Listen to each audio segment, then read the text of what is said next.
Voici un exemple. Quelqu'un est riche.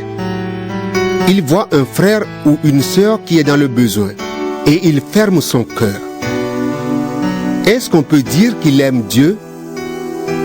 Mes enfants, n'aimons pas avec des paroles et avec de beaux discours, mais avec des actes.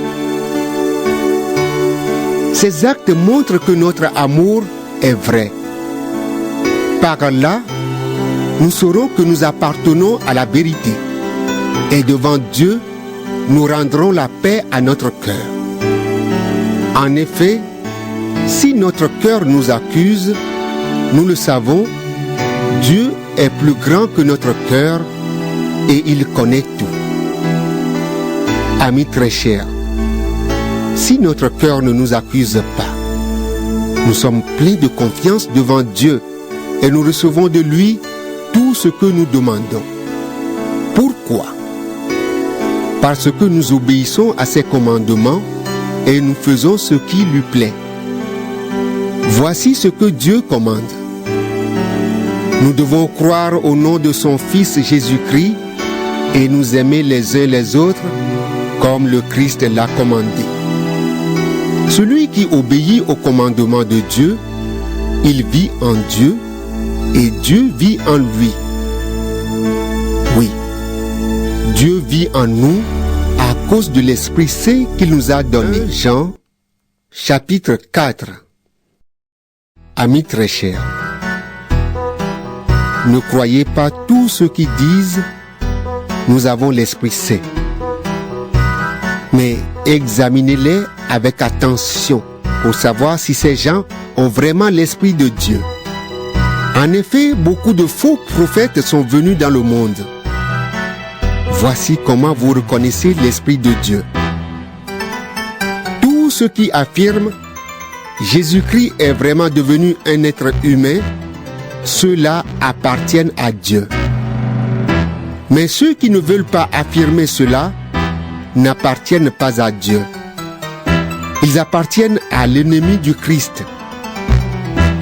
Vous avez entendu dire, l'ennemi du Christ arrive. Et maintenant, il est déjà dans le monde.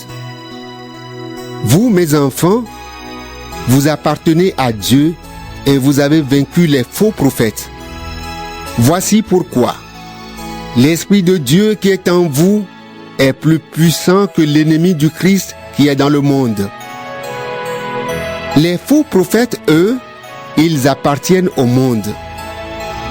C'est pourquoi ils parlent comme le monde et le monde les écoute. Nous, au contraire, nous appartenons à Dieu. Celui qui connaît Dieu nous écoute. Celui qui n'appartient pas à Dieu ne nous écoute pas. Voilà comment nous reconnaissons l'Esprit de Dieu qui est vrai et l'Esprit du mal qui est menteur. Amis très chers, aimons-nous les uns les autres parce que l'amour vient de Dieu. Tous ceux qui aiment sont enfants de Dieu et ils connaissent Dieu. Ceux qui n'aiment pas ne connaissent pas Dieu, parce que Dieu est amour. Voici comment Dieu nous a montré son amour. Il a envoyé son Fils unique dans le monde pour que nous vivions par lui.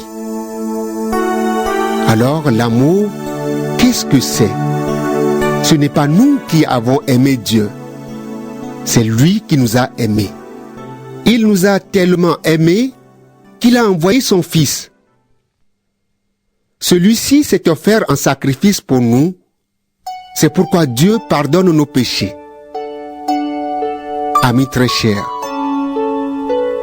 puisque Dieu nous a aimés de cette façon, nous aussi nous devons nous aimer les uns les autres. Personne n'a jamais vu Dieu. Mais si nous nous aimons les uns les autres, Dieu vit en nous et son amour en nous est parfait. Voici comment nous reconnaissons que nous vivons en Dieu et que Dieu vit en nous. Il nous a donné son Esprit Saint. Le Père a envoyé son Fils pour sauver le monde. Nous avons vu cela et nous en rendons témoignage. Si quelqu'un affirme « Jésus est le Fils de Dieu », Dieu vit en lui et lui, il vit en Dieu. Et nous avons connu l'amour que Dieu a pour nous et nous avons cru à cet amour. Dieu est amour. Si quelqu'un vit dans l'amour, il vit en Dieu et Dieu vit en lui. Si l'amour est parfait en nous, nous pouvons être pleins de confiance pour le jour où Dieu nous jugera. Pourquoi? Parce que notre vie dans le monde ressemble à celle de Jésus-Christ. Quand on aime, on n'a pas peur. L'amour parfait chasse la peur. En fait, on a peur quand on attend une punition. Celui qui a peur n'aime donc pas de façon parfaite. Mais nous aimons parce que Dieu nous a aimés le premier. Si quelqu'un dit « j'aime Dieu » et s'il déteste son frère ou sa sœur, c'est un menteur. En effet, celui qui n'aime pas un frère ou une sœur qu'il voit, il ne peut pas aimer Dieu qu'il ne voit pas. Voici le commandement que Dieu nous a donné. Celui qui aime Dieu doit aussi aimer son frère et sa sœur. Jean, chapitre 5. Tous ceux qui croient que Jésus est le Christ sont enfants de Dieu. Et ceux qui aiment Dieu le Père aiment aussi ses enfants. Comment savoir que nous aimons les enfants de Dieu? Nous les aimons si nous aimons Dieu et si nous obéissons à ses commandements. Oui, aimer Dieu, c'est garder ses commandements.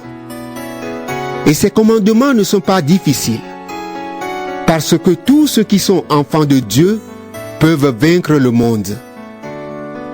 Et ce qui nous rend vainqueurs du monde, c'est notre foi. Qui donc est vainqueur du monde? C'est seulement celui qui croit que Jésus est le Fils de Dieu. Jésus-Christ, c'est lui qui est venu avec l'eau et le sang. Il est venu non pas avec l'eau seulement, mais avec l'eau et aussi avec le sang. L'Esprit de Dieu est témoin que cela est vrai. En effet, l'Esprit de Dieu est la vérité. Il y a 3 témoins: l'Esprit, l'eau et le sang. Et les 3 sont d'accord. Quand des êtres humains sont témoins de quelque chose, nous les croyons. Mais quand Dieu est témoin, c'est bien plus fort. Et voici le témoignage de Dieu. Il a rendu témoignage à son Fils. Celui qui croit au Fils de Dieu porte ce témoignage dans son cœur. Celui qui ne croit pas en Dieu, celui-là fait de Dieu un menteur. Il ne croit pas au témoignage que Dieu a rendu à son Fils. Voici ce témoignage. Dieu nous a donné la vie avec lui pour toujours, et son Fils est la source de cette vie. Celui qui a le Fils a la vie. Celui qui n'a pas le Fils n'a pas la vie. Je vous ai écrit cette lettre pour vous faire savoir ceci. Vous qui croyez au Fils de Dieu, vous avez la vie avec Dieu pour toujours. Voici pourquoi nous sommes pleins de confiance devant Dieu. Quand nous lui demandons quelque chose qu'il trouve bon pour nous, il nous écoute. Nous le savons, Dieu écoute toutes nos demandes. Alors ce que nous lui demandons, nous l'obtenons, c'est sûr. Si quelqu'un voit son frère ou sa sœur faire un péché qui ne conduit pas à la mort, il doit prier. Alors Dieu donnera la vie à ce frère ou à cette sœur si vraiment son péché ne conduit pas à la mort. Mais il y a un péché qui conduit à la mort. Et je ne dis pas de prier pour ce péché-là. Toutes les actions mauvaises sont des péchés. Mais il y a des péchés qui ne conduisent pas à la mort. Nous le savons. Tous ceux qui sont enfants de Dieu ne font plus de péché. En effet, le Fils de Dieu les protège et le mauvais ne peut pas les toucher. Nous le savons. Nous appartenons à Dieu. Mais le monde entier est sous le pouvoir du mauvais. Nous le savons, le Fils de Dieu est venu. Il nous a donné l'intelligence pour connaître le vrai Dieu. Et nous restons unis au vrai Dieu par son Fils Jésus-Christ. Lui, il est le vrai Dieu. Et il est la vie pour toujours. Mes enfants, faites attention. Ne suivez pas les faux. Deuxième lettre de Jean. Moi, l'ancien, j'écris à la dame que Dieu a choisie et à ses enfants que j'aime vraiment. Je ne suis pas le seul à vous aimer. Il y a aussi tous ceux qui connaissent la vérité. Nous vous aimons parce que la vérité reste en nous. Et elle sera avec nous pour toujours. Que Dieu le Père et Jésus-Christ le Fils du Père nous donnent bénédiction, pardon et paix dans la vérité et l'amour.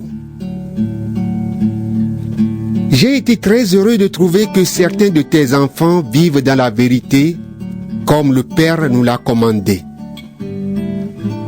Et maintenant, chère dame, voici ce que je te demande. Aimons-nous les uns les autres. Ce n'est pas un commandement nouveau que je t'écris ici. C'est le commandement que nous avons depuis le début.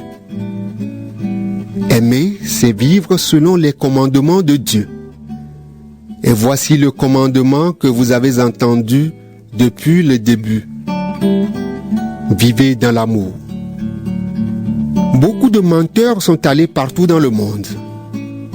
Ils ne reconnaissent pas que Jésus-Christ est vraiment devenu un être humain. Ces gens-là sont des menteurs et des ennemis du Christ. Faites attention à vous. Alors, vous ne perdrez pas le résultat de notre travail et vous recevrez toute votre récompense. Tous ceux qui ne gardent pas l'enseignement du Christ, mais lui ajoutent quelque chose, ils n'acceptent pas Dieu. Celui qui garde l'enseignement du Christ, il accepte le Père et aussi le Fils. Si quelqu'un vient à vous et n'apporte pas cet enseignement, ne le recevez pas chez vous. Ne lui dites pas « Sois le bienvenu ». Si vous lui dites « Sois le bienvenu », vous participez au mal que cette personne fait. J'ai beaucoup de choses à vous dire, mais je n'ai pas voulu le faire avec du papier et de l'encre. En effet, j'espère aller chez vous et vous parler face à face pour que nous soyons parfaitement heureux. Les enfants de ta sœur, celle que Dieu a choisie, t'envoient leurs salutations. Troisième lettre de Jean. Moi, l'ancien, j'écris à Gaius, cet ami très cher que j'aime vraiment. Ami très cher, je souhaite que tu te portes bien à tout point de vue. Ta vie chrétienne est bonne. Je souhaite que ta santé soit aussi bonne. J'ai été très heureux quand des frères sont arrivés. En effet, Ils ont rendu témoignage à la